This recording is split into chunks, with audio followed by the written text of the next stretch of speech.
ವಿಮಾನ ದುರಂತದಲ್ಲಿ ಮಹಾರಾಷ್ಟ್ರದ ಡಿಸಿಎಂ ಅಜಿತ್ ಪವಾರ್ ಸಾವನ್ನಪ್ಪಿದ ಪ್ರಕರಣಕ್ಕೆ ಸಂಬಂಧಪಟ್ಟ ಹಾಗೆ ಮಹಾರಾಷ್ಟ್ರ ಡಿಸಿಎಂ ಅಜಿತ್ ಪವಾರ್ ಸಾವಿನ ಹಿಂದೆ ಪಿತೂರಿ ನಡೆದಿದೆ ಅನ್ನೋ ಆರೋಪ ಈಗ ಕೇಳಿ ಬರ್ತಾ ಇದೆ.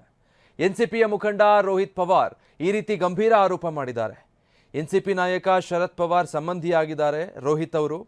ಅಪಘಾತದ ಹಿಂದಿನ ದಿನ ಮುಂಬೈನಿಂದ ಪುಣೆಗೆ ಕಾರಲ್ಲಿ ಬರಬೇಕಾಗಿತ್ತು ಅಜಿತ್ ಪವಾರ್. ಅವತ್ತು ಅವರ ಜೊತೆ ಬೆಂಗಾವಲು ಪಡೆ ಕೂಡ ಹೊರಟಿತ್ತು. ಬೇಕಾದರೆ ಇದನ್ನು ಅಜಿತ್ ಪವಾರ್ ಅವರ ಅಧಿಕೃತ ನಿವಾಸ ದೇವಗಿರಿ ಬಂಗ್ಲೆಯಲ್ಲಿ CCTV ಚೆಕ್ ಮಾಡಿದ್ರೆ ನಿಮಗೆ ಗೊತ್ತಾಗೋಗುತ್ತೆ. ಆ ಮೂಲಕ ಇದನ್ನು ಪರಿಶೀಲಿಸಬಹುದು ಕೂಡ. ಆದರೆ ಅಜಿತ್ ಪವಾರ್ ಯಾಕೆ ಅದನ್ನು ಬಿಟ್ಟು ಅಂದರೆ ಕಾರಲ್ಲಿ ಹೊರಡೋದನ್ನು ಬಿಟ್ಟು ಹೆಲಿಕಾಪ್ಟರ್ ಮೂಲಕ ಹೊರಟರು ಅನ್ನುವಂಥ ಪ್ರಶ್ನೆ ಮಾಡಿದ್ದಾರೆ. ಅವತ್ತು ಅಜಿತ್ ಪವಾರ್ ಒಬ್ಬ ದೊಡ್ಡ ನಾಯಕರನ್ನು ಭೇಟಿಯಾಗಬೇಕಾಗಿತ್ತು. ಆದರೆ ಇದ್ದಕ್ಕಿದ್ದ ಹಾಗೆ ಅವರ ಪ್ರಯಾಣ ಬದಲಾಗಿದ್ದು ಯಾಕೆ ಅನ್ನೋ ಪ್ರಶ್ನೆ ಎತ್ತಿದ್ದಾರೆ ರೋಹಿತ್ ಪವಾರ್. ಸೊ ಇದೊಂದು ಅಪಘಾತ ಅಂತ ನಾವು ನಂಬೋದಿಲ್ಲ, ಇದೊಂದು ವಿಧ್ವಂಸಕ ಕೃತ್ಯ ಅಂತ NCP ಮುಖಂಡ ರೋಹಿತ್ ಪವಾರ್ ಅಜಿತ್ ಪವಾರ್ರ ಸಾವಿನ ಕುರಿತು ಈಗ ಗಂಭೀರ ಆರೋಪಗಳನ್ನು ಮಾಡಿದ್ದಾರೆ.